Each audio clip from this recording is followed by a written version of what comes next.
From the Algarve region of Portugal, welcome to Studio 90. The U.S. women's national team has arrived in country for the 20th annual Algarve Cup. This year, the competition features the top 3 ranked teams in the world and 5 teams that will be participating in this summer's 2013 European Women's Championships in Sweden. For the U.S. team, this will be the first competitive tournament under new head coach Tom Sermanni. We talked to the coach and U.S. midfielders Carli, Lloyd, and Heather O'Reilly about heading into yet another Algarve Cup. I think it's just a collection of a lot of the best teams in the world. So it's really good games. It's early in the year, so a lot of teams can work on a lot of things, try a lot of different players. My first cap was here at the Algarve in 2002. So it's a really good opportunity to see some young players, but just get some good games in to get on the ground running to start the year off. Now we're coming into a tournament environment, and all these European teams are kind of in their peak, getting ready for the Euros. So I think it's just important for us to just continue to work on the things that we want to work on. But this is a great tournament, great competition. We want to get to the finals. Last year we didn't win it, so that's the #1 priority, but to enjoy it and have fun.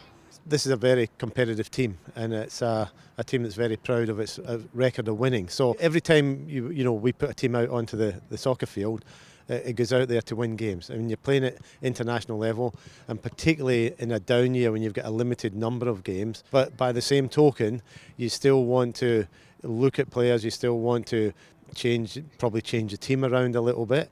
But the talent and the depth in this team, we should be able to do both. The U.S. team opened training in Portugal with just 15 of the 23 players on the roster, with the remaining 8 players, mostly European-based, set to arrive in the coming days. You've got to realise the travel that the team's done, getting together.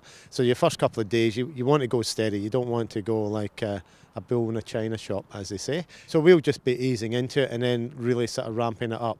Because, as well as the importance of games here, it's also a good chance to get the players in a real competitive and solid training environment, and that's another great opportunity for me to be able to assess players. There's going to be a lot of people that are going to get some minutes, which this is the time to do it. It's kind of an off year for us, but I think we can kind of start to form into what we want to become come 2015, and I think this is a great tournament. I mean, playing a game break game for 4 games straight is huge, and I think it's fun. I'm really looking forward to it.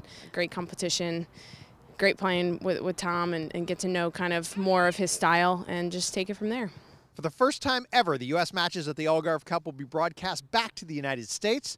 You can watch on both cable and satellite via pay-per-view on in-demand, AVAL TVN, DirecTV, and Dish.